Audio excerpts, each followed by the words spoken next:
नमस्कार दोस्तों, आज मैं पुनः संवेदना का नया अंक लेकर आपकी खिदमत में हाजिर हूँ। आज हमारे साथ एक नई शख्सियत है। मैं आपको स्टूडियो में लेके चलता हूँ और मिलवाता हूँ श्री महेश चंद देवा जी से। स्वागत है महेश चंद देवा जी आपके स्टूडियो में। धन्यवाद सर। सबसे पहले तो मैं थोड़ा सा परिचय देना चाहूँगा। श्री महेश चंद देवा जी का जन्म 6 जुलाई 1984 को अमीनाबाद लखनऊ में हुआ। आपकी माता जी का नाम श्रीमती कामनी देवी जी है और पिताजी का नाम श्री हरीश चंद्र जी है। शिक्षा आपने हाई स्कूल 1997 में सिया इंटर कॉलेज लखनऊ से आपने पास किया। इंटरमीडिएट 1999 में GIC निशादगंज लखनऊ से आपने पास किया। स्नातक की परीक्षा आपने लखनऊ विश्वविद्यालय से 2003 में आपने उत्तीर्ण किया। उसके बाद आपने PG DJMC का कोर्स आपने राजर्षि पुरुषोत्तम दास टंडन मुक्त विश्वविद्यालय इलाहाबाद से आपने किया 2010 में। B.Ed आपने बैचलर ऑफ एजुकेशन 2012 में लखनऊ विश्वविद्यालय से आपने पास किया और परास्नातक MA आपने एजुकेशन से अवध विश्वविद्यालय फैज़ाबाद से आपने उत्तीर्ण किया। आप इसके बाद सामाजिक सेवा में सक्रिय हो गए। आपके मदर सेवा संस्थान, आपका ये चर्चित सामाजिक सेवा संस्थान है जिसका मुख्यालय लखनऊ में है।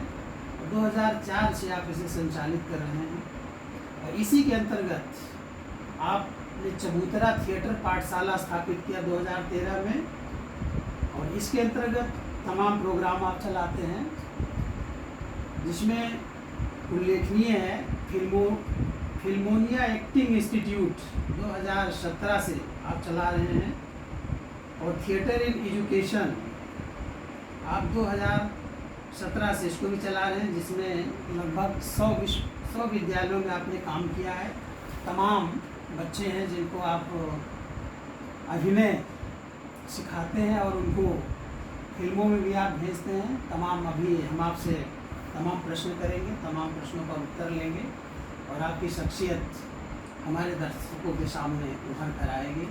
तो महेश चंद देवा जी, पुनः आपका एक बार फिर से स्वागत है। बहुत बहुत धन्यवाद सर आपका और आपके इस चैनल का। जी, कुछ प्रश्न मैं आपसे पूछूंगा। इससे पहला प्रश्न है कि चूँकि आप थिएटर से रंगमंच से जुड़े हुए हैं और लखनऊ में जाने माने आप रंग निर्देशक हैं और तमाम सारी फिल्मों में भी आपने अभिनय किया, तो मैं सबसे पहला प्रश्न आपसे पूछता हूं कि आप थिएटर से कैसे जुड़ गए? क्या आप में अभिनय का कीड़ा बचपन से था?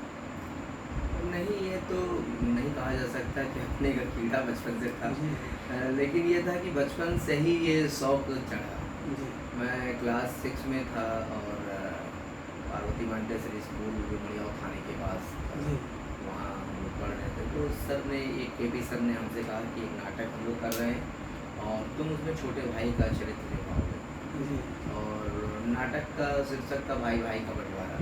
तो उसमें मुझे एक चरित्र छोटे भाई का मिला, जिसमें एक बकरी होती है, बकरी के आगे का हिस्सा बड़े भाई का होता है, पीछे का हिस्सा छोटे भाई का। ऐसी कहानी के चरित्र को उसमें हमारे KP सर ने गढ़ा था और हमको उसमें चरित्र दिया, लेकिन उसमें मैंने काफ़ी वाहवाही लूटी, लोगों की काफ़ी प्रशंसा रही, काफ़ी तालियां मिली। और उस दिन से ऐसा रहा कि मैं बचपन से अभिनय में कुछ कर सकता हूँ। तो एक लोगों ने भी मुझे काफ़ी मनोबल मेरा बढ़ाया और उत्साहित किया और उसके बाद सिलसिला चला, लेकिन वो फिर ब्रेक रहा जब तक हम हाई स्कूल इंटर पास कर चुके, उसके बाद ही ब्रेक रहा।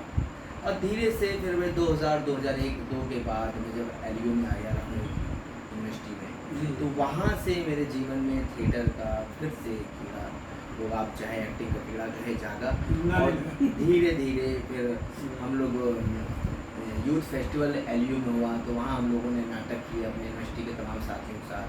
तो भूषण मिश्रा मेरे मित्र हैं जो कि इस समय बनारस में हैं, पढ़ाई के पद पर हैं, वो भी थिएटर में थे, हम भी थिएटर में थे और तमाम ऐसे दोस्त मित्र हमारे थे जो रंगमंच से जुड़े और हम लोगों ने वहाँ से थिएटर स्टार्ट किया। फिर 2002 में यायावर रंगमंडल से हमने नियमित रंगकर्म की तालीम लेकर के कार्यशाला की, और उसके बाद थिएटर का हमारा कार्यक्रम वो सिलसिला रंगकर्म का आगे चलता चला गया। बहुत बढ़िया। अच्छा, अब तक आपने कितने नाटकों में अभिनय किया और उनके नाम से? अब 50 से ज़्यादा ऐसे नाटक हैं जिसे मैंने अभिनय किया, जिसमें अच्छा। खास जो खास है जो अभी मैंने एक एकल नाटक किया जी। इसी साल फरवरी में, अंतर्द्वंद, जो कि एक यूथ की कहानी है जो कि भगत सिंह की विचारधारा को लेकर चलता है, और कैसे वो भगत सिंह के विचार को लेकर के आता है, वो गांव से शहर तक आता है, लेकिन वो ऐसे ताने बाने में उलझ जाता है कि विचार एक तरफ होता है और जी। फिर वो अवैचारिक हो जाता है, और फिर उसको जब वो किसी जेल में जा कर के लौटता है तो फिर बाद में लगता है कि जीवन में विचार होना बहुत ज़रूरी है। आप कहीं कहीं नई महत्वाकांक्षाओं के कारण आप भटक ज़रूर जाते हैं, लेकिन जब तक विचार होता है तब तक आपकी ज़िंदगी में आपकी अस्मिता और आपकी पहचान बनी रहती है। तो ये नाटक मेरे जीवन का बड़ा महत्वपूर्ण था। उसके बाद हमने अंशु टंडन जी हैं, लखनऊ के लेखक निर्देशक, उनके साथ हमने एक नाटक किया जो चाहे सुचियार, उसमें काम किया। तीसरा कंबल एक नाटक किया, महेंद्र भूषण जी की रचना है, उसमें मैंने एक महत्वपूर्ण दुलारे की भूमिका निभाई। हवालात नाटक में मैंने काम किया, हस्ताक्षर में काम किया, एक और द्रोणाचार्य में मैंने अश्वत्थामा की भूमिका निभाई, उस कांचन रंग में मैंने एक मंझले बेटे की भूमिका निभाई, और इस तरीके से 50 से नाटक हैं। और मेरा पहला नाटक था 1226/7, जिसमें एक वकील की भूमिका मैंने निभाई थी। पहले नाटक था अपने जो 2002 में, और हमारे जो प्रथम गुरु रहे आदरणीय ललित सिंह पोखरिया जी, उनके साथ मैंने ये कार्य किया। अच्छा, आपका सबसे प्रिय नाटक कौन सा है? इतने आपने लगभग 50 नाटक बनाए, इनमें सबसे प्रिय नाटक कौन सा, सबसे अच्छा कौन सा? सबसे अच्छा नाटक जो मेरे जीवन में रहा, वैसे तो कई एक नाटक थे, क्योंकि कभी भी जिस नाटक को करो तो वो कोई ऐसा नहीं नाटक का चाहे किरदार छोटा हो या बड़ा हो बहुत महत्वपूर्ण होता है। लेकिन कुछ नाटक ऐसे होते हैं जिसमें आप जब जुड़ जाते हैं तो आपकी ज़िंदगी जुड़ जाती है।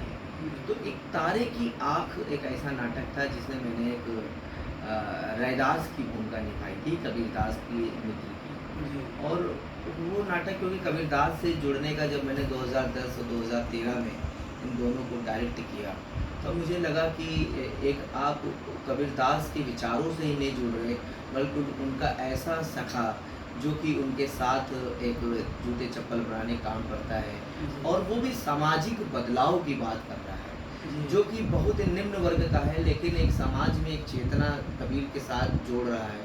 और वो उस दौर में सिकंदर लोधी के उस काल खंड में आप जब बात कर रहे हैं जिसके पर आपके तमाम सिपाही हैं कि आपको मार ही दें, लेकिन तब भी आपका विचार जो है और आपकी आवाज़ बुलंद है। तो वो नाटक मेरे जीवन का सबसे महत्वपूर्ण रहा, एक तारे की आँख का रैदास चरित्र। बहुत बढ़िया। अच्छा, अब तक आपने किस किस नाटक का निर्देशन किया? चूँकि आपका नाम जो है निर्देशन के क्षेत्र में भी जाना पहचाना है लखनऊ में, तो किस किस नाटक का निर्देशन? बहुत ही ज़्यादा नहीं, लेकिन यह है कि नाट्य निर्देशन में मेरी सबसे ज़्यादा रुचि रही बाल रंगमंच में, और बाल रंगकर्म में मैंने ज़्यादा काम किया। 2004 से ही बच्चों के बीच में नाटक में जुड़ गया, और हमारे मित्र थे जो से बचपन वो कराते थे बच्चों का ग्रुप में। तो अक्सर में अनिल मिश्रा गुरु जी जब नाटक डायरेक्ट करते थे तो मैं असिस्टेंट डायरेक्टर बन करके और काम करता था। तो धीरे धीरे 2006-07 में मैंने सबसे पहला एक इंडिविजुअल माइम नाटक किया, मुकाबले। उन बच्चों के साथ मैंने किया जो बच्चे उत्तर प्रदेश महिला कल्याण के द्वारा संचालित है प्रागनारायण रोड पे बाल शिशु सदन अनाथालय आश्रम, वहाँ के बच्चों को लेकर 7, 8, 9 लगातार 3 साल मैंने नाटक कराया। जो बच्चे डायलॉग बोल नहीं पाते हैं, जो बच्चे डायलॉग पढ़ नहीं पाते हैं, लिख नहीं पाते, उन बच्चों के बीच में नाटक कराना मेरे लिए जीवन का सबसे बड़ा चुनौती था। और उस चुनौती को जिस जिम्मेदारी से मैंने 10 दिन में नाटक तैयार किया, और माइम नाटक कौन है चोर मैंने कराया। फिर वो सिलसिला चलता रहा। फिर मैंने यूथ का सबसे जी। पहला नाटक डायरेक्ट किया, एक तारे की आँख। एक तारे की आँख मेरा पहला प्ले था, जो कि डायरेक्शन। हाँ, जो मणि मधुकर की ये रचना थी, जी। और उसको मैंने नाटक डायरेक्ट किया। और फिर उसके बाद हवालात सर्वेश्वर दयाल सक्सेना जी की रचना, उसको मैंने काम किया। फिर मैंने अपने ही लिखे नाटक हैं, संत गाडगे जी अम्बेडकर जी पे केंद्रित था, संत महासंत नाटक मैंने लिखा और उसको भी डायरेक्ट किया। रैन बसेरा था, जो गरीबों के, जो भिखारियों को लेकर के था कि कैसे रैन बसेरा उनको मिलेगा, उन सवालों को लेकर के मैंने नाटक लिखा। यकीन नहीं होता मैंने एक नाटक लिखा जिसको मैंने स्वयं निर्देशित भी किया, जो यूथ आजकल जो भटकाव में जी रहा है, जी। और वो अवसाद जो उसके मन में बैठा है, हर चीज़ की चाह बहुत तेज़ी में, या हर चीज़ की चाह के लिए अगर समाज भी उसका दोषी होता है, परिवार भी होता है, कैसे वो अवसाद के घेरे में आके आत्महत्या कर लेते हैं। तो उस पर मैंने नाटक लिखा और उसको भी डायरेक्ट किया। तो ऐसे मैंने कम से कम 25 से 30 बाल रंगमंच के नाटक को डायरेक्ट किए और 20-25 ऐसे बड़े नाटकों को मैंने डायरेक्ट किया। रंगमंच फिल्मों में जाने का एक जरिया भी है, लेकिन काफ़ी मेहनत मांगता है, काफ़ी लगन, हार्ड वर्क मांगता है। तो क्या कुछ अभी भविष्य आपको दिखता है थिएटर का? देखिए, थिएटर का भविष्य तो हज़ारों साल तक रहेगा। जी। सिनेमा का भविष्य पर ये रहता है कि सिनेमा, लोग जल्दी से कुछ ना कुछ बन जाना चाहते हैं। देखिए, जल्दी किसी चीज़ से कोई नहीं बनता है। आप किसी एक अधिकारी पद पर आप अगर हैं, तो आपका एक संघर्ष होगा। आपने बड़े संघर्ष किए होंगे। आपने पहले यूपीएससी की, आईएएस की तैयारी की होगी, फिर पीसीएस की तैयारी की, फिर आ करके आपने कहा तीसरे पायदान पे चलिए हम दूसरा। तो वैसे हर एक चीज़ का एक संघर्ष काल होता है, और उसमें वो सोचता है कि हम ऑस्कर अवार्ड लेके आएंगे। ऑस्कर नहीं तो बॉलीवुड का नेशनल मिल जाएगा, नेशनल नहीं तो चलो दाएँ बाएँ के कहीं अवार्ड मिल जाएंगे। तो आदमी का जो लक्ष्य होता है इंसान का, वो सर्वोच्च ही होता है। बाद में आते आते वो कुछ नहीं, बेस्ट नहीं, बेटर नहीं, तो कुछ नहीं तो गुड तो हो ही जाता है। तो सिनेमा में भी संघर्ष आदमी हीरो के लिए करता है, बाद में वो चरित्र अभिनेता बन जाता है। नहीं बनता है तो कहीं नाटक वो फिल्म का निर्देशक बन जाएगा, असिस्टेंट डायरेक्टर बन जाएगा, राइटर बन जाएगा। लेकिन समय लगता है, कम से कम 15 साल 20 साल सिनेमा में लगता है। संघर्ष करना ही पड़ता है। हाँ, और संघर्ष सबको करना पड़ता है। आप इससे बच नहीं सकते, क्योंकि आप खड़े सोने तभी होंगे जब आप उन दौर से गुजरे होंगे, या आपके पास बैकिंग हो कि आपके ऐसे गॉडफादर हों कि आप डायरेक्ट सिनेमा में चले जाएं, डायरेक्ट आप हीरो बन जाएं। तो हम लोगों के जो थिएटर की जितनी पर्सनालिटी हैं, उन लोगों ने संघर्ष करके ही अपनी ज़मीन को हासिल किया है, और आज उनका आसमान बना हुआ है। मतलब हार्ड वर्क के अलावा कोई विकल्प नहीं है। बिल्कुल नहीं है सर। सर, जो समकालीन हिंदी नाटक है, कुछ नाम आपको याद हो तो नाटककारों के, वो ज़रा दर्शकों को। देखिए, हम लोगों ने जब हिंदी नाटक पढ़ा, जी। तो हिंदी नाटक में जैसे हमने आरंभ किया, तो भारतीय हरिश्चंद्र को हम कभी नहीं छोड़ सकते। और जब भारतीय जी को पढ़ेंगे तो जयशंकर प्रसाद जी को भी हमें, उनके भी जो नाटक रहे मैथोलॉजिकल, उनको हमने, फिर उसके बाद लक्ष्मीलाल जी आए, मणि मधुकर, नंद किशोर आचार्य जी, मोहन राकेश को हम इसलिए नहीं छोड़ सकते कि 70 के दशक में जब 4 नाटककार अलग अलग आ रहे थे, हिंदी में मोहन राकेश, कन्नड़ में गिरीश कर्नाड, बंगाली में बादल सरकार, और चौथे एक और थे कन्नड़ के हमारे राइटर, ये गिरीश कर्नाड। तो अब इन नाटककारों के बाद हिंदी के जो नाटक थे, हिंदी नाटकों ने बड़ी एक पहचान बनाई। तो हिंदी नाटकों में अब जैसे हमारे यहाँ सुशील कुमार सिंह लखनऊ से हैं, वो बहुत अच्छे नाटककार हैं। अभी और भी नए नाटककार अभी उभर रहे हैं, क्योंकि लोग कहते हैं कि हिंदी नाटकों की भूमिका बहुत कम रही है, लेकिन मुझे लगता है हिंदी नाटक बहुत लिखे जा रहे हैं। जयवर्धन हैं, लखनऊ से हैं, दिल्ली में, गाजियाबाद में रह करके काम करते हैं, और उन्होंने बहुत सारे कॉमेडी नाटक लिखे हैं। और मुझे लगता है कि आपके भी बहुत सारे नाटक हैं, लिखे हुए हैं, लेकिन अब वो भारत में तमाम सारे रंगकर्मी अगर उनको मंचित कर दें, तो आप भी एक उभरते हुए बड़े नाटककार उसमें सम्मिलित हो जाएंगे। 17 नाटक तो मेरे, तो 17 नाटक आपके पब्लिश है, लेकिन वो रंगमंच के रंगकर्मियों तक नहीं पहुंच पा रहे। जिस दिन वो रंगकर्मियों के हाथ में पहुंच गए और मंचित हो गए, तो आप भी उन राष्ट्रीय नाटककारों की मतलब फहरिस्त में आ जाएंगे। जैसे मंच सज्जा है, रूप सज्जा है, भेष सज्जा है, उपकरण है, जैसे तकनीक प्रभाव या एक प्रकाश के समकालीन थिएटर है या नाटक है, उसमें तकनीक का बहुत प्रयोग किया जा रहा है। तो ये हम जैसे 3 चरणों में समकालीन नाटक को बांट देते हैं। 1950 से लेकर 70 का दशक, फिर 70 से लेके 90 का दशक, 90 से लेके 70 का दशक। जो 50 से 70 का दशक है उसमें ज़्यादातर जो है यथार्थवादी नाटक लिखे गए, और फिर जो लोक तत्व थे कुछ, जैसे नटनटी का प्रयोग है, गीत है, नृत्य है, ये सब ये 70 से 90 के दशक में है। लेकिन 90 के बाद ऐसा परिदृश्य बदला कि अक्सर देखिए जो 4 टीवी स्क्रीन सब अब लगाते वहीं पर लगा देते हैं या दूर भी लगा देते हैं। तो इसका प्रभाव कितना मतलब थिएटर में हो रहा है, या मतलब अच्छा है, मतलब तकनीक का जो प्रयोग किया जा रहा है कितना सफल है? देखिए, जब हम नाटक के कालखंड की बात करते हैं तो हमारे यहाँ तो पारसी शैली के नाटक तब आरंभ हुए थे, जब पृथ्वीराज कपूर, सौराब मोदी ऐसे बड़े पारसी थिएटर से, और एक पूरी यात्रा चलती थी पारसी थिएटर की, पूरी मंडली होती थी जो घूम घूम करके कुमंतु की तरह पूरे भारत भर में करते थे। पृथ्वीराज कपूर भी लखनऊ आए, उन्होंने भी कई नाटक किए, और वहाँ से जब हम 40 के से आज़ादी के पहले से नाटक का एक स्वरूप देखते हैं, और 40 के बाद जब आपने कहा कि दूसरा कालखंड 70 का आया, तो 70 के बाद हमारे यहाँ इंस्टीट्यूशन नहीं था, थिएटर की कोई पढ़ाई नहीं होती थी। तो फिर आरंभ में दिल्ली में राष्ट्रीय नाट्य विद्यालय का एक निर्माण हुआ, वहाँ पे तमाम सारे एक्टर्स इंस्टीट्यूट में पढ़ने लगे। तो अब जब पढ़ाई करने लगे तो एक नया रंगमंच स्थापित हुआ भारत में, और पढ़ाई करके आए तो वो दुनिया के रंगकर्म को पढ़ करके, और भारत में जो भरत मुनि का नाट्य शास्त्र है जिसको 5वां वेद कहा जाता है, तो वहाँ से पढ़ाई करने के बाद शिल्प क्या है, नाट्य शिल्प क्या है, रंग शिल्प क्या है, वेशभूषा का कैसी वेशभूषा होगी, कौन से कालखंड के नाटक हैं उसकी वेशभूषाएँ कैसी होंगी, आप फिर दृश्यबंद सेट क्या होगा, सेट किस खंड का है, कुछ सिंबॉलिक है या हमें पूरा सेट लगाना है, तो और रूप सज्जा किस तरह की होगी, रियलिस्टिक अप्रोच का है या पौराणिक है, उसकी रूप सज्जा कैसी होगी।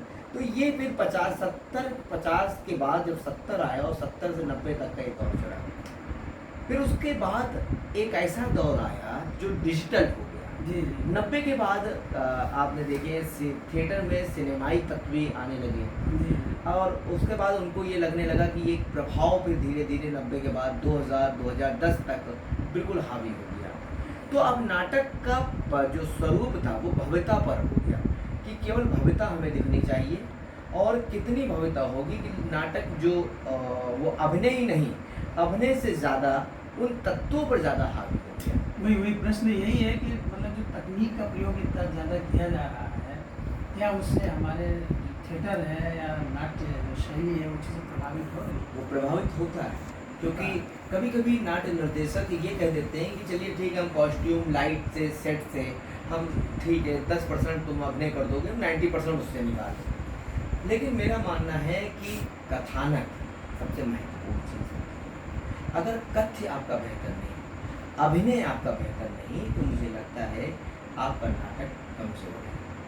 भव्यता सेकेंडरी है, प्राइमरी है कथानक और नाटक को करने वाले अभिनेता। अभिनेता सबसे बड़ी सशक्त चीज़ वही है कि अभिनेता कथ्य को कितनी बेहतर ढंग से दर्शकों तक वो बात को पहुंचा सके, उनके मन मस्तिष्क तक वो बात पहुंच सके कि विचार कौन से नाटक का क्या विचार है, और कथानक में कथ्य को किस तरह से लेखक कहना चाहता है।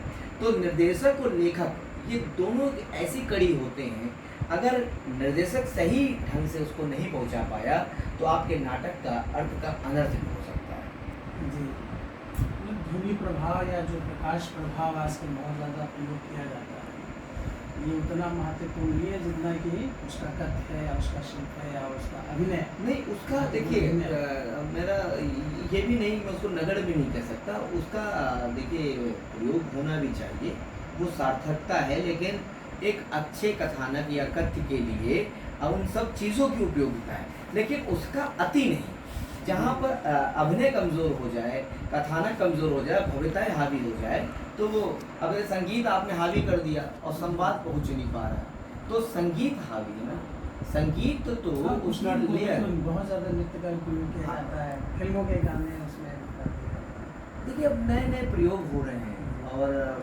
रंगमंच वैसे भी प्रयोगवादी रहा है, वो आज़ादी के पहले भी था, आज़ादी के बाद भी आया, तो अब अभी भी चल रहा, हम लोग आज़ादी का अमृत काल मना रहे हैं, 75 साल पूरा हो रहा है, तो हम लोग नए प्रयोग कर रहे हैं। तो रंगकर्म एक प्रयोगवादी है। आप देखिएगा जब वर्ल्ड वार हुआ था, सेकंड वर्ल्ड वार में, तब बहुत सारी ऐसे नाटकों की शैली आई थी कि लोगों को किस तरीके से उनके दर्द को निकाल करके एब्सर्ड थिएटर को लेकर के आए। तो जी। जो एब्सर्ड थिएटर था वो कहीं ना कहीं दुनिया में एक नई चेतना को लेकर के आ रहा था, और उस दौर में बहुत सारे लेखक उठे।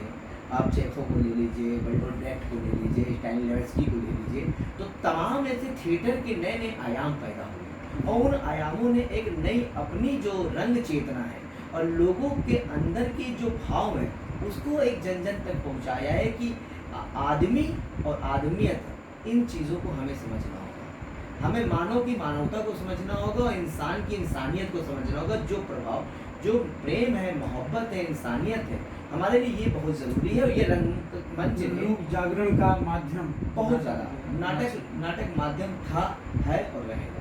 कोई भी नाटक राजनीति से अछूता नहीं, कोई भी नाटक, और बिना राजनीति का किया हुआ नाटक कोई भी रंगकर्मी कहता है तो मैं मान ही नहीं सकता।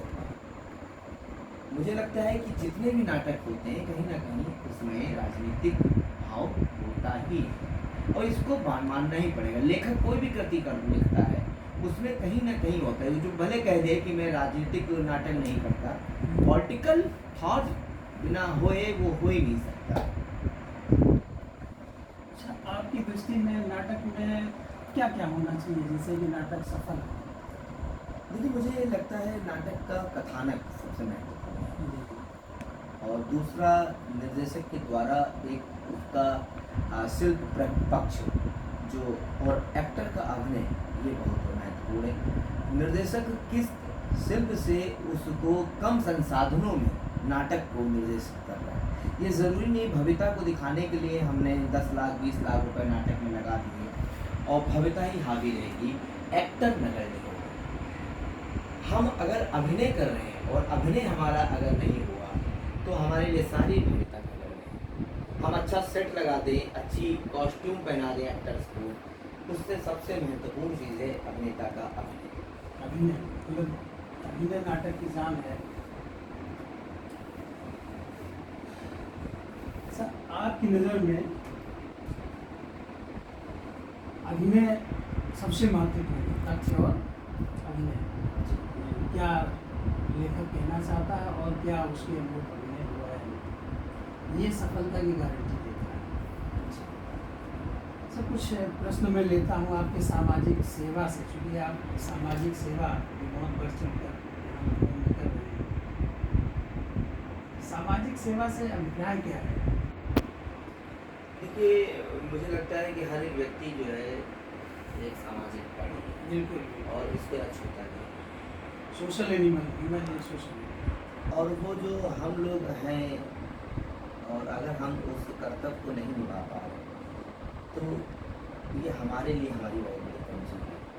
अगर मैं इस प्रकृतिवादी सृजनशीलता मानव में मैंने जन्म लिया है तो मेरा कर्तव्य बनता है कि हम रंगकर्म के माध्यम से लोगों को जागरूक भी करें और उनको नैतिक कर्तव्य का ज्ञान भी करें। मैंने थिएटर में आकर के अपनी जो संस्था 2004 में बनाई, 14 दिसंबर 2004, मेरा यही कर्तव्य था यूथ को, जो यूथ जिनके अंदर कलाएँ हैं, प्रतिभाएँ हैं, और जो इस फील्ड में आना चाहता है उनको ये न लगे वो ढूंढना न पड़े। मेरी तरीके से जो मैंने बहुत संघर्ष किया, क्लास 6 के बाद स्नातक कर रहा था, आप समझिए कि लंबा समय मुझे रहा थिएटर से, मैं बिल्कुल मेरा दूर दूर तक नाता नहीं रहा। और जब मैं आया तो मैंने इसीलिए संस्था बनाई कि उन लोगों को चुने जो इस कला में आना चाहते हैं, और उनके विचार, वो जो सोच है, जो उनकी विचार है समाज के प्रति, वो भी लोगों को जागरूक करें। 4 के बाद मैंने फिर 13 में बच्चों का चबूतरा थिएटर पाठशाला बनाया, इसका बनाने का मकसद था कि गांव के बच्चे, शहर के बच्चे जो अर्बन एरिया में है, रूरल एरिया में, उनके पास प्रतिभाएं बहुत होती हैं, लेकिन वो कहीं जा नहीं सकते। तो मैंने एक ऐसा प्लेटफॉर्म बनाया चबूतरा थिएटर पाठशाला कि हम वहीं पर आपके ही घर के आसपास हम कोई ऐसा चबूतरा ढूंढ लें जिसमें आपके आसपास जितने बच्चे वहाँ आ करके थिएटर करें, डांस सीखें, साहित्य सीखें, नृत्य सीखें और साथ ही साथ वहीं पर आपका प्रेजेंटेशन भी हो आपके ही आसपास के लोगों के बीच में। तो ये हमारा एक मकसद था जो हम अब चबूतरा थिएटर पाठशाला का हम 10वां इस समय वर्ष मनाने जा रहे हैं, उसका फाउंडेशन डे, और एक बड़े कार्यक्रम की तैयारी हम लोग कर रहे हैं जो सितंबर से दिसंबर तक हम लोग चबूतरा थिएटर पाठशाला के 10 वर्ष पर करेंगे। और अगले साल हम लोग 20 साल हम मदर सेवा संस्थान के मनाएंगे और उस पर भी हम एक बड़े आयोजन की तैयारी करेंगे। मेरी अग्रिम शुभकामनाएं हैं। अच्छा, एक प्रश्न जहन में आ रहा है कि आपने मदर सेवा संस्थान नाम से आप सामाजिक सेवा करने से तो मदर सेवा संस्थान से प्रश्न आ रहा है कि क्या माता जी से आप ज़्यादा प्रभावित हुए या कोई ऐसी घटना नहीं, घटना नहीं। देखिए, माँ से तो हर एक बच्चा ही प्रभावित होता है, क्योंकि माँ के बिना सृष्टि का ना सृजन है ना संचार है, और मैं ही नहीं, तमाम सारे लोग। लेकिन ये बात सही है कि माँ से मेरा लगाव ज़्यादा है, और इसीलिए मैंने अपनी संस्था से, मदर सेवा संस्थान से मातृ सम्मान की स्थापना की कि हम सावित्रीबाई फुले का एक मातृ सम्मान हमने चलाया, और जिसमें मैंने अब तक के 150 ऐसे महान कलाकार को, साहित्यकार को, तमाम विधाओं के लोगों को, माताओं को सम्मानित किया। उन माताओं को, माता का संघर्ष उसका उनके पति के साथ ही नहीं, बच्चों के साथ भी चलता है। वो बच्चों को भी चाहती हैं कि मेरे बच्चे जो हैं उस मुकाम पर छुएं जहाँ तक वो जाना चाहते हैं, और इसीलिए मैंने संस्था मदर सेवा संस्थान बनाया, क्योंकि मातृ सेवा संस्थान पहले संस्था बन चुकी थी, तो मैंने उसको फिर मदर सेवा संस्थान दिया। अच्छा, अगला प्रश्न है कि सामाजिक सेवा जब आप करते हैं तो तमाम तरह की कठिनाइयाँ और चुनौतियाँ आपके सामने आती हैं, उसको आप कैसे हैंडल करते हैं? लेकिन चुनौतियाँ तो जीवन में हर एक कार्य में है, और इसका सामना तो हर व्यक्ति करना पड़ेगा, चाहे वो बच्चा हो, चाहे जवान हो, चाहे बूढ़ा हो। लेकिन जब सामाजिक कार्य आप करते हैं तो मुझे लगता है चुनौतियाँ बहुत ज़्यादा आती है, क्योंकि आप जिन बच्चों के बीच में काम करते हैं उनके पेरेंट्स आपकी, उनकी जवाबदेही हो जाती है, उस वहाँ के वातावरण की जवाबदेही हो जाती है, तमाम सारे आपके ऊपर आरोप लगते हैं। मेरे ऊपर भी बहुत सारे आरोप लगे कि आप कैसे काम करेंगे, आपकी फंडिंग कहाँ से हो रही है, आप क्यों करने आ रहे हैं हमारे एरिए में, हमारे यहाँ बहुत सारी बच्चियाँ हैं, वो कार्यक्रम करने बाहर आप ले जाएंगे, उनके ऊपर कहीं कुछ ऐसा ना हो जाए। तो तमाम ऐसे लोगों ने जो मुझसे हो सकता है कि मेरे कार्यों को देख करके उनको अच्छा न लगता हो, दोनों ने मुझे रोकने का प्रयास किया। तमाम जगह मैं टूटा भी, तमाम जगह मुझे लगा कि अब ये बंद करना चाहिए जो बच्चों का चबूतरा थिएटर पाठशाला बना रहा हूँ, जिन बच्चों को मैं सड़क से ले करके उनको मैं सिनेमा तक पहुँचा रहा हूँ। तो वो दबाव जो मेरे ऊपर बना, मैं बहुत जगह में बहुत मेरे अंदर भी अवसाद आया, और एक समय में मैंने उसको सोचा था बंद कर दूँगा। ये 16 से लेकर के 18 के बीच में ऐसा आया, 15 में भी आया, 3 बार ऐसे स्टेप हुए, लेकिन बच्चों ने मुझे बहुत साहस दिया और बच्चों ने मेरा मनोबल बढ़ाया, और जनता ने मुझे अर्थ का दान दिया, क्योंकि कहीं कोई फंडिंग नहीं थी, और मैं 10-10 रुपये 100-100 रुपये जोड़ करके मैंने उन बच्चों के कार्यक्रम किए, उन बच्चों को राइटर बनाया, उनको नाटक लिखना सिखाया, और मेरे इस समय 10 से ज़्यादा बच्चे हैं जो नाटक लिखते हैं, 10-12 बच्चे नाटक निर्देशन कर लेते हैं, और कम से कम संस्था के 50 से ज़्यादा बच्चे ऐसे हैं जिनको मैंने सिनेमा तक काम कराया है और जिनको वहाँ तक मंजिल तक पहुँचाया है। बहुत अच्छा। अच्छा, आपके जीवन का सुनहला पल कब आया? गोल्डन पीरियड जैसे होता है एक गोल्डन पीरियड तो ये था कि जब मैं ये कहूँ कि अभी हाल में मुझे 2017 में एक सम्मान मिला DDUP के द्वारा, जो एक राष्ट्रीय सम्मान था, और उस सम्मान में खास चीज़ थी तो मेरे जो परम गुरु थे प्रोफेसर राज विसारिया थे, और उनके साथ मुझे मंच पर सम्मान लेकर के मंच साझा करना पड़ा। मेरे आँखों में आंसू थे, क्योंकि एक परम गुरु के साथ मैं सम्मान ले रहा हूँ, और वो भी मेरे बच्चों से बात करते हैं, कहते हैं कि मैं बहुत अच्छा लगा कि तुम यहाँ तक पहुँचे। और मेरे जीवन के सबसे बड़ा सुखद पल, अगर मुझे कोई पद्मश्री पद्म भूषण भी देते, क्योंकि एक गुरु के साथ आपका सम्मान होना आपके लिए बहुत बड़ी बात होती है, और वही मेरे लिए जीवन का सबसे सुखद पल था। अच्छा, आपकी लगन और मेहनत का फल आपको मिला? यदि नहीं तो क्या कारण? नहीं, फल मिला है। देखिए, ये होता है कि आप जितना संघर्ष करते हैं फल उतना मिलता है। ये हो सकता है कि अब मेरी बैकिंग नहीं है, मेरे कोई गॉडफादर नहीं है, और या ये ऐसा होता है कि आप जिन समाज से निकल रहे हैं वहाँ पर संघर्ष करना ही होता है। वो जन्म से पहले और मृत्यु के बाद तक का संघर्ष होता है। तो एक बड़ा पीरियड है, हम लोग जहाँ से आते हैं या जिस समय हम जिस विधा से जुड़े हुए हैं और जिस विधा से जुड़े हैं वहाँ पर संघर्ष बहुत है। तो मैं जहाँ तक पहुँचा हूँ मुझे बहुत दुआएं मिली। मैंने 25-30 से ज़्यादा फिल्मों में काम किया, 10 वेब सीरीज़ में काम किया, तमाम सारे ऐड में काम किए हैं, 10-15 सीरियल्स में काम किया। ये मेरे लिए उपलब्धि है कि मैं मुंबई और यूपी में रहता हूँ, लखनऊ में रह करके मैं अपने काम कर रहा हूँ। मेरे मुंबई के तमाम दोस्त कलाकार कहते हैं कि आप लखनऊ में रह कर इतना काम कर रहे हैं, हम मुंबई में इतने सालों से हैं, हमने अब तक 10 प्रोजेक्ट नहीं कर पाए। और तो ये मुझे लगता है कि उन बच्चों की, उनके पेरेंट्स की और उन लोगों की जिन्होंने मुझसे बहुत प्यार किया, उन सब की दुआएं हैं। तो मैं ये नहीं कह सकता कि मुझे नहीं मिला, मुझे बहुत मिल रहा है, लेकिन हाँ मेरी इच्छा है कि और बेहतर काम करूँ और अपने बच्चों को भी मैं वहाँ तक पहुँचाऊँ जहाँ तक मैं। अगला प्रश्न इसी से, क्या कोई अधूरी इच्छा है जिसमें आप काम करना चाहते हैं? अधूरी इच्छा है कि अभी मुझे बहुत काम करना है, सिनेमा बहुत काम करना है, हॉलीवुड सिनेमा में काम करना है, साउथ की सिनेमा में काम करना है, तमाम कई भाषाओं में काम करना है। तो अभी तो इच्छा अभी बहुत ज़्यादा पूरी नहीं हुई है, इच्छाएं अभी बहुत हैं और अच्छा काम करना है, मुझे बेहतर काम करना है। मैं खुद चाहता हूँ कि मुझे भी बेस्ट एक्टर अवार्ड मिले, नेशनल अवार्ड मिले, फिल्म फेयर अवार्ड मिले। तो मेरे अंदर वो इच्छा है, उस तरीके के लिए मैं अभिनय की मैं तालीम भी मैं चाहता हूँ कि रोज़ सीखने का प्रयास करता हूँ कि अच्छा अभिनेता बनूँ और समाज में अभिनय के माध्यम से समाज को नई दिशा दे सकूँ।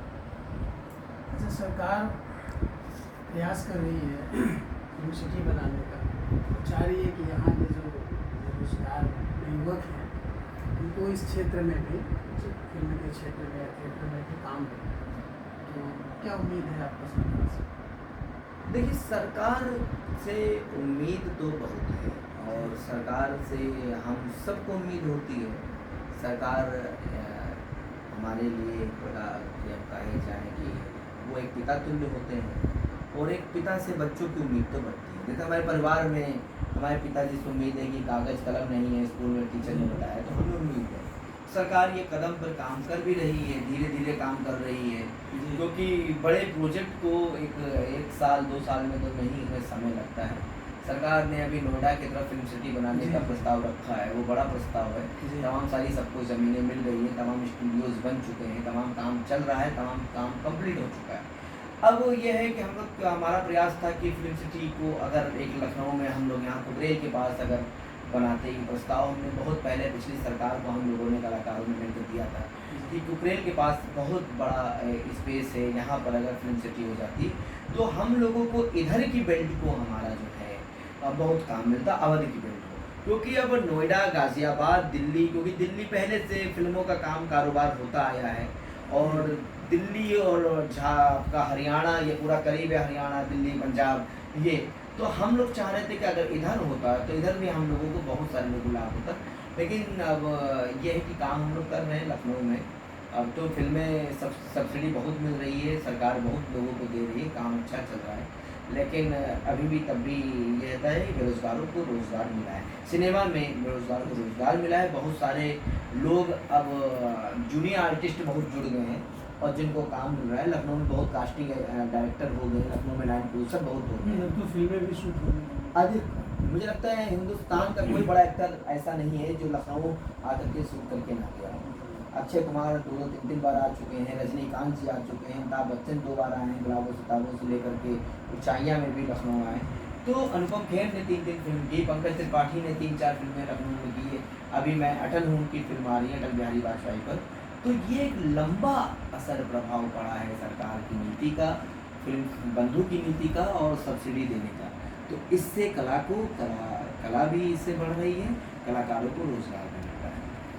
ये सरकार अच्छा काम कर रही है। अच्छा, पहली फिल्म आपकी कौन सी है जिससे आपने फिल्मी सफर शुरू किया? पहली फिल्म तो नहीं, पहला एक सीरियल था 2003-4 में, डीडी मेट्रो एक आता था, अदरस सीरियल, उसमें हॉरर सीरियल था अदरस। उसमें मैंने एज ए मेकअप आर्टिस्ट काम किया था। उसके बाद पहली फिल्म मुझे जो मिली वो थी 2011 में, रक्त बीज। मेरे दोस्त थे मानस श्रीवास्तव, उन्होंने बनाई थी, बनाने डायरेक्टर थे। उसी के बाद एक और फिल्म आई, वो ओम प्रकाश जिंदाबाद और ओमपुरी जी की लास्ट फिल्म, जो 2011 में बनी थी 12 में, और वो रिलीज़ हुई थी 2022 में। और धीरे धीरे फिर शोरगुल एक फिल्म मेरी आई और उसने मेरी पहचान बनाई, और शादी में ज़रूर आना ने तो मेरी पहचान पूरे हिंदुस्तान में बना दी। उसके बाद मुल्क, वाई चीट इंडिया, झलकी, बाबू साहब बंदूकबाज, कागजवन, अभय सीजन 1, मनफोड़गंज की बिन्नी, घोड़दंग, और इस तरीके से तमाम फिल्में आई। 14 फेरे, अभी बवाल रिलीज़ हुई। अभी मेरी आने वाली फिल्म है नेटफ्लिक्स पे चूना, और MX प्लेयर पे 2 वेब सीरीज़ है। वो एक है बिंदिया और दूसरी है हमारी वेब सीरीज भूचाल। अच्छा, आपने मुल्क का जिक्र किया। मुल्क फिल्म एक बड़े बजट की फिल्म थी, ऋषि कपूर की फिल्म है। इसमें काम आप कैसे? देखिए, एक कास्टिंग एजेंसी होती है, और वो कास्टिंग एजेंसी आपको आपकी पहले एक ऑडिशन मंगाती है, आपको देखती है उस कैरेक्टर पर आप फिट हैं कि नहीं, और उसके बाद वो फिर एक तो आपने संपर्क किया कि नहीं, उनका मेरे पास मुंबई से उनका मेरे पास फ़ोन आया। कास्टिंग के डायरेक्टर हैं विवेक यादव, बहुत अच्छे मेरे मित्र भी हैं, और बहुत लखनऊ के पहले कास्टिंग डायरेक्टर वो हैं, जो यूपी की जितनी फिल्मों की कास्टिंग स्टार्टिंग में इन्होंने किया, और बहुत बेहतरीन इंसान भी हैं। तो विवेक यादव जी ने मुझसे संपर्क किया, उन्हीं के माध्यम से मुझे शादी में ज़रूर आना में कास्टिंग हुई, उन्हीं के माध्यम से मुल्क में मुझे अवसर मिला, और उन्होंने मुझे मुल्क से जब जुड़ाया, जब मेरी कास्टिंग हुई, तो ATS भदोई का चरित्र उन्होंने दिया, और वो चरित्र मेरे लिए बड़ा इम्पोर्टेंट था। मुझे नहीं पता था पहले, मेरे लिए ये नहीं पता था किसके साथ सीन है। ये मुझे पता था रजत कपूर जी के अंडर में मैं काम कर रहा हूँ, क्योंकि वो भी IPS ऑफिसर थे ATS के, और मैं ATS भदोई का। तो अब उनका कैरेक्टर और मेरा कैरेक्टर, क्योंकि हम लोग साथ होते हैं, लेकिन जब बाद में रहस्य खुला ऋषि कपूर के साथ आपका सीन है, मैं शाम को पहुंचा कि ऋषि कपूर के साथ सीन है, तो मेरे अंदर और डर हो गया। इतने बड़े कद के एक्टर के साथ आपका काम करना, तो एक अंदर से होता नहीं कि आपके अंदर डर भी, पसीना भी छूट रहा, काँप भी रहे। तो अनुभव सर ने हमको बहुत रिलैक्स किया, और बिल्कुल मेंटली रिलैक्स करके कई बार रिहर्सल कराया, कहा बेटा बहुत आराम से करना है क्योंकि ऋषि कपूर जी के साथ।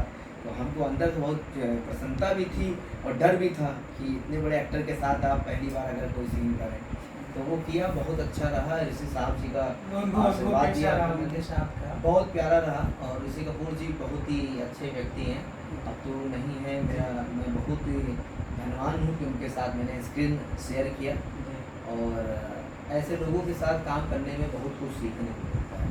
ये मेरे लिए एक बड़ी उपलब्धि है, क्योंकि इसके बाद मैंने बमन ईरानी जी के साथ झलकी में काम किया, और बमन ईरानी जी इतने टचवुड, बहुत ही डाउन टू अर्थ हैं कि वो एक्टर को बहुत मतलब रिस्पेक्ट भी करते हैं, और ऐसे कलाकार आज जो हैं, इंडस्ट्री ऐसे ही कलाकारों के कारण पूरी दुनिया में जानी जाती है। अच्छा, अभी कोई ऐसी फिल्म है जिसमें आप काम करते हैं?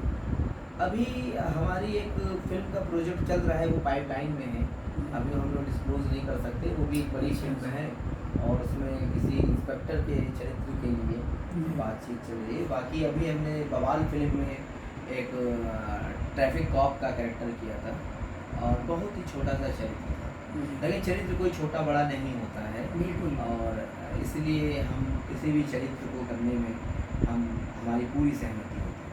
बाकी नेटफ्लिक्स पे चूना आने वाली है, जो 3 तारीख को रिलीज़ होने वाली थी, वो अब आगे डेट बढ़ गई, तो किसी दिन वो भी अगस्त या सितंबर में रिलीज हो जाएगी।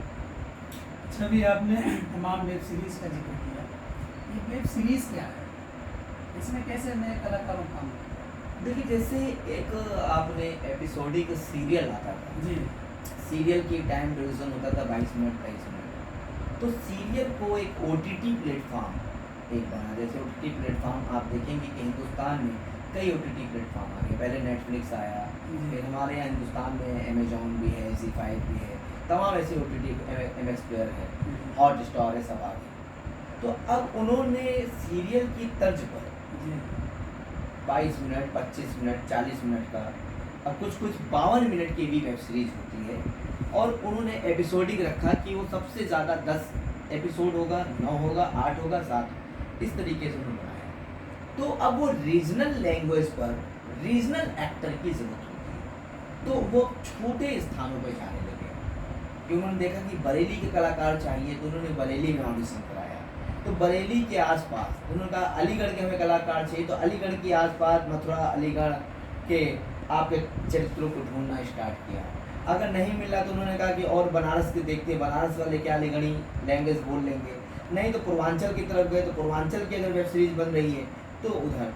तो आपने देखा होगा कि सबसे बेहतरीन जो वेब सीरीज हमारी आई है, रीजनल लैंग्वेज भी थी, जो अंदाज था जिस तरीके से भाषा का, टोन का, और वो था मिर्ज़ापुर। तो मिर्ज़ापुर में जो लोगों के जहन में एक चीज़ छोड़ी, तो काफ़ी चर्चित रही है। काफ़ी चर्चित है, तो काफ़ी चर्चित ये वेब सीरीज रही, सेक्रेड गेम रही, वो भी काफ़ी चर्चित रही। फिर इधर कुछ पंचायत जो बनी, पंचायत ने भी जो एक आम प्रधान, एक आम आदमी, गांव की चीज़ों का वो उस मिट्टी की जो उन्होंने झलक दिखाई, वो महत्वपूर्ण था। अब अगर जमील खान की गुल्लक देखेंगे, तो गुल्लक में आप पाएंगे कि क्या उन्होंने एक परिवार का, और एक मध्यम वर्गीय परिवार का, आप देखेंगे किस तरीके से ताना बाना होता है, छोटी छोटी चीज़ों को लेकर के, कैसे बच्चों को पढ़ाने को लेकर या खाने पीने की चीज़ों को लेकर, कैसे सवालों को लेकर के जो संघर्ष है, उन चीज़ों को गुल्लक ने दिखाया। गुल्लक की 2 सीरीज बनी है, पंचायत की भी 2 सीरीज बनी है अभी। तो इस तरीके का जो कहानी है, तो ये आम आदमी की ज़िंदगी से जुड़ रहा है। अब क्या है कि पहले जो होता था कि आप भारत के बाहर की फिल्में दिखा रहे हैं, या आप दिखा रहे हैं वो स्टेटस वाली फिल्म दिखा रहे हैं, लेकिन अब फिल्में आम आदमी से जुड़ गई। अब वो लखनऊ के किसी गली के चरित्र को उन्होंने ले लिया, और उस गली के चरित्र के किरदार को उन्होंने उठा करके हम लोगों के बीच में रख दिया। तो ये वेब सीरीज का एक बहुत बड़ा क्रांतिकारी काम है। इसमें कम से कम मैक्सिमम कितने एपिसोड होते हैं? मैक्सिमम तो जैसे 10 एपिसोड भी होते हैं। अच्छा।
है कि नहीं, जैसे फिल्में प्रभावित हो रही हैं, लोग इधर देख रहे हैं तो फिल्में कम देखते हैं ये वेब सीरीज ने कहीं कहीं हमको लगता है दर्शकों को कम किया है। इसका सिनेमाघरों में थोड़ा सा इसमें कमी आई है।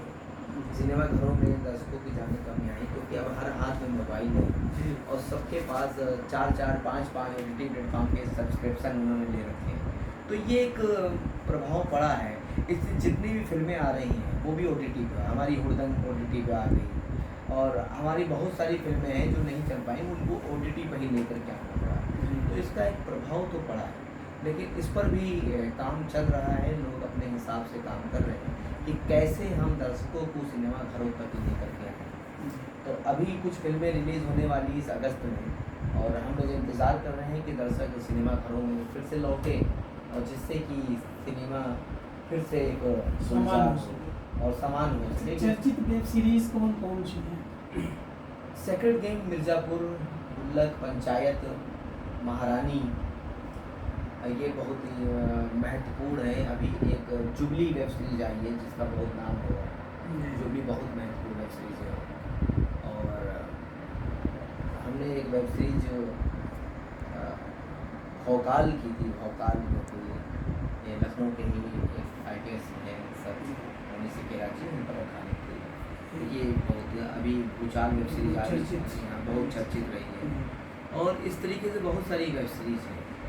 तो इन वेब सीरीज का प्रभाव युवाओं पर पड़ रहा है। अब युवा लगातार इसको देख रहे हैं। अच्छा, आपको ज़्यादा मज़ा किस में आता है, थिएटर में या वेब सीरीज में या फिल्म में? चूँकि आप तीनों से निकल रहे हैं। देखिए, थिएटर तो हमारी कर्म है। थिएटर उसमें हम ये नहीं कह सकते मज़ा आ रहा कि नहीं आ रहा। थिएटर ने मुझे सिनेमा में पहचान दिलाई और सिनेमा ने मुझे पूरी दुनिया में पहचान दिलाई, जिससे मैं आर्थिक रूप से मजबूत होता हूँ।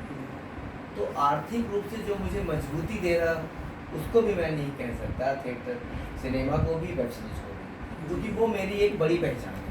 थिएटर मेरी एक कर्म स्थली है, मैं माँ को कभी नहीं छोड़ सकता, तो वो मेरी एक दूसरी माँ। और ये जो सिनेमा वेब सीरीज है क्योंकि आर्थिक रूप से मुझे मजबूती दे रहा है, क्योंकि उसी के माध्यम से मैं बच्चों के बीच में काम करता हूँ। अगर वो पैसा नहीं होता, मुझे वहाँ से ना मिलता, तो मुझे लगता है कि हम बच्चों के प्रोग्राम में कर पाते।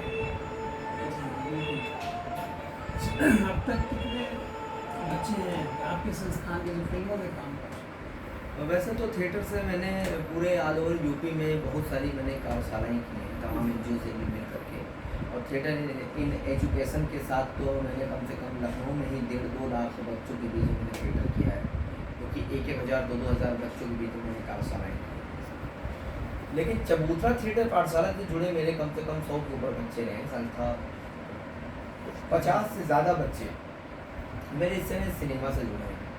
तो 15-20 स्टूडेंट तो इस समय मुंबई में ही हैं जो अलग अलग काम कर रहे हैं, और कुछ 25-30 स्टूडेंट जो इस समय मेरे साथ लगे हैं लखनऊ में, वो मेरे माध्यम से काम कर रहे हैं, जिसमें से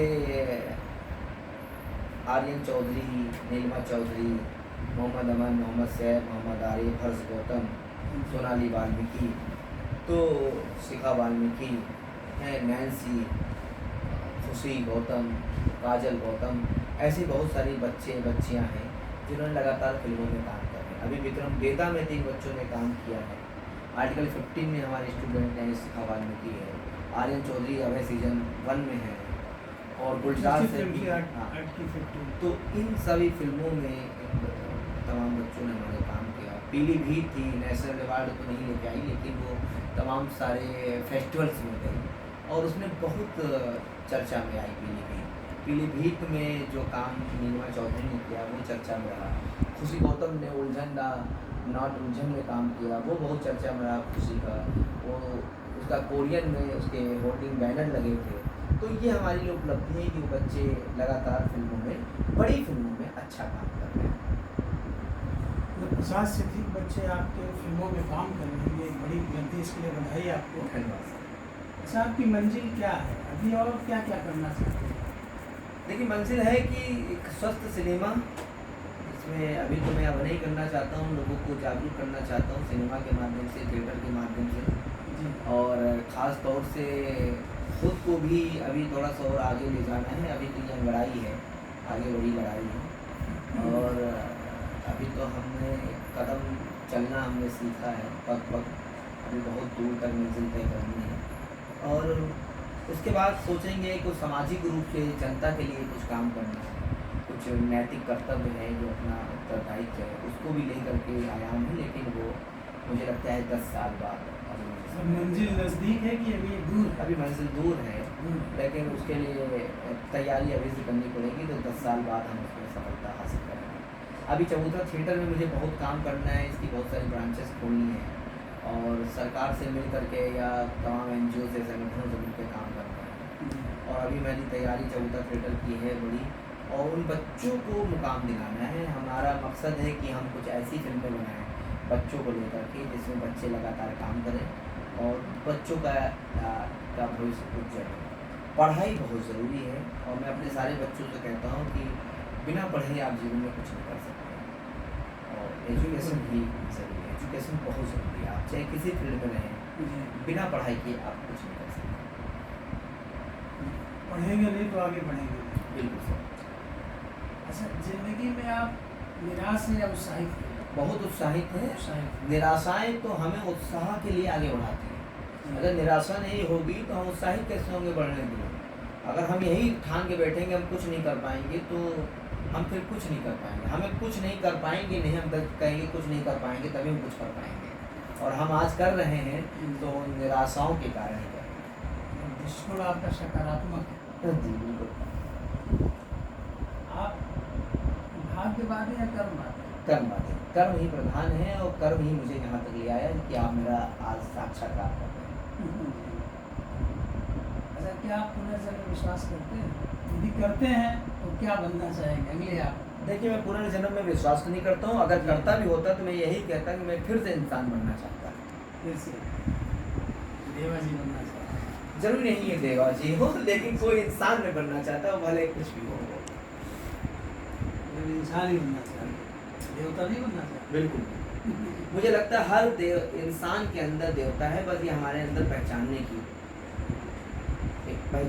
एक हमारी वो ज़्यादातर लोग तो ऐसा कुछ करते रहते हैं कि हम इसके बाद जो स्वर्ग में जाए, देवता बन जाए, देवलोक में जाए, कोई ब्रह्म लोक जाना चाहता है, कोई वैकुंठ लोक, कोई शिवलोक। लेकिन सर, अगर हम ये देख लें कि धरती पर स्वर्ग और नर्क यहीं पर, और हमें ये मानना पड़ेगा, और सभी लोग मानते थे, तमाम सारे लोग जो बड़े हुए हैं दार्शनिक हुए, उन्होंने ये माना है कि इंसान को अपने कर्मों के अनुसार यही फल मिल जाता है, और हम जो करते हैं वो चक्र घूम करके हमारे पास पुनः लौट आता है।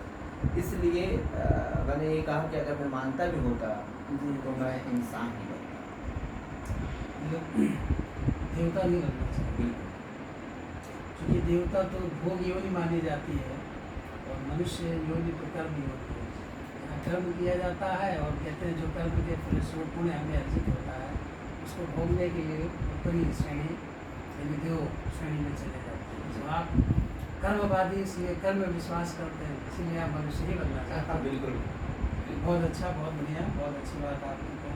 अच्छा, ज़िंदगी में अब तक आपको कितने लोगों ने धोखा दिया और कौन थे? अनजान थे या रिश्तेदार थे या बाहर के थे?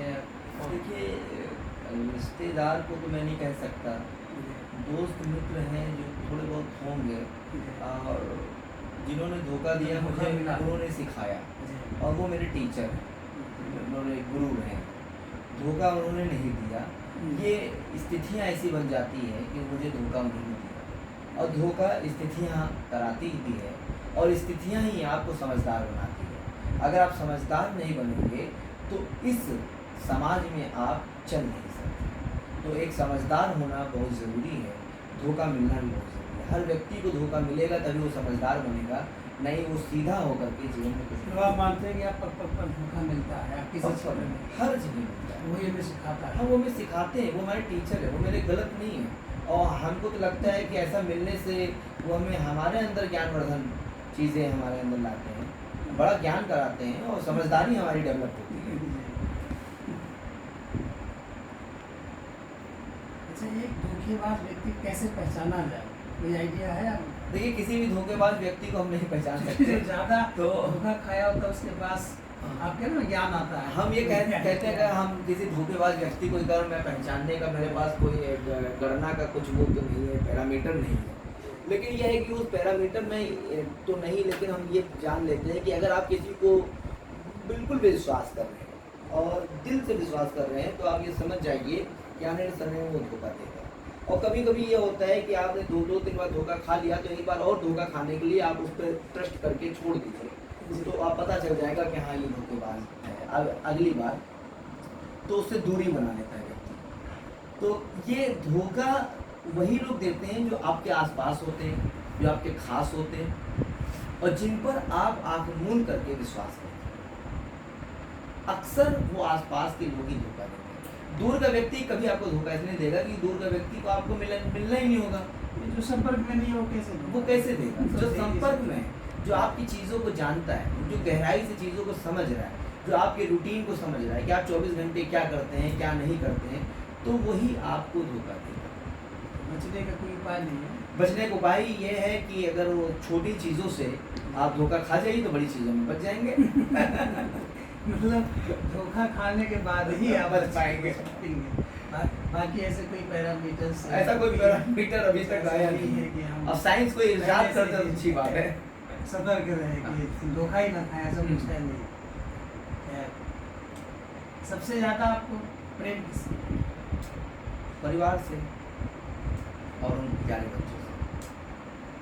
परिवार प्राथमिकता है क्योंकि परिवार ही हमें यहाँ तक लेकर के आया और वो मुझे लगता है सबके साथ होना चाहिए। और उन बच्चों से इसलिए क्योंकि बच्चे ही मेरी जान है, मेरी पहचान है। आज उन बच्चों के बल पर ही मैं कह सकता हूँ कि हर कोने में लोग मुझे पहचानते हैं जो चबूतरा थिएटर पाठशाला इन बच्चों के कारण। अच्छा, आप एकल परिवार में विश्वास करते हैं या संयुक्त परिवार? देखिए आजकल एकल परिवार का प्रचलन बढ़ता जा रहा है। देखिए परिवार दोनों ही प्रभावी, लेकिन समय के रहते मुझे लगता है कि हम 70 के दशक के बाद जब एक मेट्रो सिटी की परिकल्पना आई तो एकल परिवार ने उदय लिया। संयुक्त परिवार गांव में रहा, छोटे शहरों में रहा। जब बड़े शहरों में कोई गया, रोजगार के लिए गया, तो वहाँ पर एकल परिवार की परिकल्पना आई। वहाँ पर महंगाई आई, वहाँ पर बेरोजगारी आई, वहाँ पर आपका एक लिविंग स्टैंडर्ड का चेंज हुआ, तो वहाँ पर एकल परिवार की। और मुझे लगता है कि संयुक्त परिवार या एकल परिवार में हमें समय के साथ रहते रहते उसको समझना होगा। हम 21वीं सदी में जी रहे हैं, 22वीं सदी आने वाली है और हमको लगता है कि अगर हम उन सब चीज़ों को नहीं समझेंगे और बार बार संयुक्त परिवार एकल परिवार पर अगर हम मतभेद पैदा करेंगे तो ये हमारा दुर्भाग्य होगा। संयुक्त परिवार की परिभाषा और संयुक्त परिवार का दृष्टिकोण एक बहुत बेहतर था जो आने वाले हज़ारों साल तक आप उसको नहीं भुला सकते। लेकिन एकल परिवार की परिस्थितियाँ आज के समय में जो सामाजिक ढांचा है उसमें एकल परिवार के जीवन यापन की वो कमज़ोरियाँ नहीं है, उसमें कुछ हमें गुण भी देखने होंगे क्योंकि इसकी ज़रूरत क्यों पड़ी और इसकी ज़रूरत और सामाजिक ढांचा जो आया है उसके पीछे कहीं ना कहीं राजनीतिक, सामाजिक और आर्थिक कारण है। मतलब आपके अनुसार एकल परिवार आज के समय की मांग है, समय की और एक्सेप्ट करना चाहिए। बिल्कुल एक्सेप्ट करना चाहिए। अच्छा, सबसे अच्छा आपका मित्र कौन है? सबसे अच्छा मित्र तो मुझे लगता है कि आप स्वयं होते हैं, क्योंकि जब आपका मन जिससे मिलने को कहे मिल लीजिए, जिससे ना मिलने को कहे ना मिले। आपके अतिरिक्त कोई आपका सबसे अच्छा मित्र? बहुत सारे मित्र हैं मेरे अच्छे एक जिसका आप नाम लेना चाहें। नाम मैं किसका लूँ, एक का ले लूँगा तो सब भूल जाएंगे। बहुत अच्छे मित्र हैं मेरी, बहुत सारी दोस्त हैं, महिला मित्र भी हैं, पुरुष मित्र भी हैं, सब अच्छे दोस्त हैं और जिन्होंने मुझे जीवन में बहुत कुछ सिखाया। कपड़े पहनने के सेंस से लेकर के बातचीत करने के सेंस तक का उन्होंने मुझे बहुत ही गाइड किया है और उन सब का शुक्रगुजार हूँ। आज मैं तहे दिल से उन अपने सारे साथियों का, जो यूनिवर्सिटी में मेरे साथी थे उनका भी मैं शुक्रगुजार हूँ और जो आज थिएटर में है, सिनेमा में है, उनका भी, क्योंकि उनके बगैर मैं यहाँ बैठ करके साक्षात्कार न दे सकता। अच्छा, आपका ऐसा कोई मित्र है जिसने आपको धोखा दिया?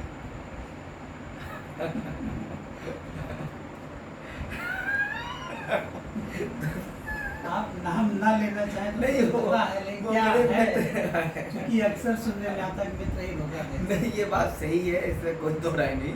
और मित्र धोखा नहीं दे तो मित्र कहेगा। देखिए, मित्र ही मित्र के पीठ पे खंजर भोंकता है। और ये बस ये है कि तभी आप मित्रता बनाए रखें, ये आपकी मित्रता है। और मैंने ये भी खाया, खंजर भी खाया, और मैं इसको अपने आप को बड़प्पन नहीं मानता, लेकिन तब भी मैं उनसे मित्रता रखी हूँ, क्योंकि मुझे मालूम है उनकी वो आदत है और मेरी ये आदत है। अच्छा, आज के जो युवा कलाकार हैं, जो थिएटर में या फिल्मों में या सीरीज में आना चाहते हैं, उनको आप क्या संदेश देना चाहिए? पहली चीज़ तो ये है कि जितने भी यूथ जो सिनेमा थिएटर में आना चाह रहे हैं, उनका खास काम ये होना चाहिए कि थिएटर को सही से जानकर, अध्ययन कर या कहीं ट्रेनिंग लेकर के आए। क्योंकि ज़्यादातर धोखा भी मिल जाता है ना। अगर आप बिना ट्रेनिंग के आएंगे थिएटर से, और आपके सपने होते हैं ग्लैमर की दुनिया में जाने का, सिनेमा में एक्टर बनने का, तो सबसे बड़ा काम आप ट्रेनिंग लें, अच्छी तरीके से रंगमंच को सीखें, उनकी बारीकियों को सीखें, अच्छे गुरु का चयन करें। एक अच्छा गुरु ही आपको मंजिल तक पहुंचा सकता है। जब गुरु अच्छा होगा, बेहतर होगा, तभी आप सिनेमा में, थिएटर में अपनी पहचान बना पाएंगे। सीखना बहुत ज़रूरी है, और साथ साथ धैर्य रखना बहुत ज़रूरी है। सिनेमा कोई 1 साल 2 साल में नहीं आप वहाँ पहुँच सकते। इसके लिए कम से कम आपको 5 साल देना होगा, और अधिक से अधिक 10 साल। अच्छा, दोस्त और दुश्मन की पहचान कैसे है? कोई विचार? देखिए, मैं कभी इस तरीके से मैंने कभी नहीं सोचा दोस्त और दुश्मन के बारे में। मैंने उसका कभी अंतर मैंने नहीं किया। क्योंकि आज मित्रता दिवस भी पूरी दुनिया मना रही है। जी जी, अगस्त का प्रथम रविवार जी। मित्रता दिवस अंतर्राष्ट्रीय रूप से ये घोषित किया गया है। और लेकिन जो आपका सवाल है मित्र और शत्रु में, जी। तो देखिए, मतलब कोई सूत्र है, कोई फार्मूला है, या कुछ ऐसा है कि आदमी तुरंत पहचान कर ले कि हमारा शत्रु है, हमारा मित्र है? देखिए, कभी देखिए, मैंने कभी ये नोटिस किया है कि बहुत सारे लोग होते हैं जो आपके मित्र होते हैं, और वो मित्र इसलिए होते हैं क्योंकि वो चेहरे पे मुस्कान लेकर सदैव आपके साथ आए, और उनके चेहरे पे सदैव मुस्कान है। वो ऐसे मित्र होते हैं कि जो आपके अंदर शत्रु का भाव रखते हैं, लेकिन अपने चेहरे पे मित्र का भाव रखते हैं। मतलब अंदर कुछ और है, बाहर कुछ और। हाँ, तो वो जो चेहरे हैं, बगल में छुरी। तो वो जो चेहरा है वो बहुत घातक है। वो किसी भी फील्ड में हो, वो सेवा में हो, समाज सेवा में हो। लेकिन मुस्कुराहट तो एक ऐसा मतलब अस्त्र है कि आदमी लेके चलता है। लेकिन अब मुस्कुराहट का प्रभाव भी बदल गया है। अब मुस्कुराहट से बड़ा मुश्किल है पहचानना है बड़ा मुश्किल दोस्त है। और दुश्मन को। और क्योंकि ऐसे मित्र भी होते हैं कि आपसे वो भी काम करा लेंगे जो आपसे नहीं करना हो, लेकिन वो अपनी मुस्कुराहटों से, अपनी चाटुकारिता से, अपने भाव से, मित्रता के भाव से आपको रोज़ सुबह शाम इस तरीके से लगेगा कि आप अपने हैं। लेकिन वो कभी कभी वो ऐसा आपको ऐसे मार्ग पे छोड़ के चले जाएंगे चौराहे पर कि आपको लगेगा यार ये तो मेरे जीवन में बहुत घातक कर दिया। तो ऐसे लोगों से बचना बहुत ज़रूरी है, क्योंकि वो कभी भी कुछ कर सकते हैं। और कोई सूत्र है आपके पास कि लोग उसको जान के तुरंत समझ? मैं आज तक ये सूत्र नहीं पकड़ पाया हूँ। लेकिन जब मेरे साथ ऐसा हुआ है, जब मैंने, होता नहीं कि जब तक बच्चा गिरेगा नहीं तब तक समझेगा, जब तक चोट लगेगी नहीं तब तक पहचान होगी नहीं। तब मुझे 1 साल बाद, 2 साल बाद सिनेमा में, रंगमंच में, तब मुझे पहचान हुई कि अरे प्रभु, मैं इनके साथ इतने साल बैठा, ये व्यक्ति तो मेरे कभी भी हितकारी नहीं है, ये तो अहितकारी व्यक्ति है। तो ये है, उनका कोई पहचान नहीं है, लेकिन उनको सतर्कता होती है कई सालों के बाद। वो तत्कालिक नहीं होगा, तत्कालिक कोई भी चीज़ आपको पता नहीं चल पाएगा। ऐसा कोई फार्मूला नहीं है? कोई फार्मूला नहीं, ऐसा कोई नहीं मेरे पास तो नहीं हो सकता, किसी और दूसरे के पास मेरे पास तो नहीं है। नहीं, आप तो तमाम खेल लोगों से मिलते रहते हैं, ऐसा फील है आपका कि उसमें दोस्त और दुश्मन से मिलते हैं? नहीं, ये फील्ड ही ऐसी है कि दुश्मन भी दोस्त रहते हैं। अच्छा, एक और प्रश्न जहन में आ रहा है। अक्सर ये कहते सुना जाता है आधुनिक युग में या आजकल जो युवा है कि लड़के और लड़कियां, जवान जो लड़के लड़कियां हैं वो कभी दोस्त नहीं हो सकते। इस पर आपका क्या विचार, क्या निश्चय? सॉरी, देखिए ये बदतमीजी अच्छा, लड़के लड़कियां दोस्त नहीं हो सकते। युवा चाहे युवा लड़के youth। लड़कियां, मुझे अक्सर ये मुझे सुना जाता मुझे है। ये बहुत ये आज के हमारे समाज की ये मतलब गलत कि धारणा। गलत धारणा, इसमें मैं भी नहीं मानता। लड़के लड़कियों को दोस्ती करनी चाहिए, आगे बढ़ते हैं। तमाम सारे लड़के लड़कियों से दोस्ती ना करके, बातचीत ना करके लगता है वो दोस्ती करने संतुलित विकास होता है। संतुलित विकास होता है, और ये बचपन से होना चाहिए।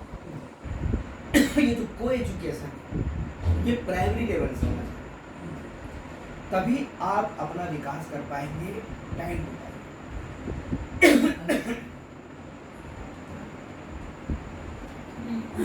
क्या है कि आजकल एक फैशन जैसे बन गया है, लोग ऐसे कहते हुए सुने जाते हैं कि युवा लड़के लड़कियां एक साथ यदि रहेंगे तो दोस्त नहीं रह सकते।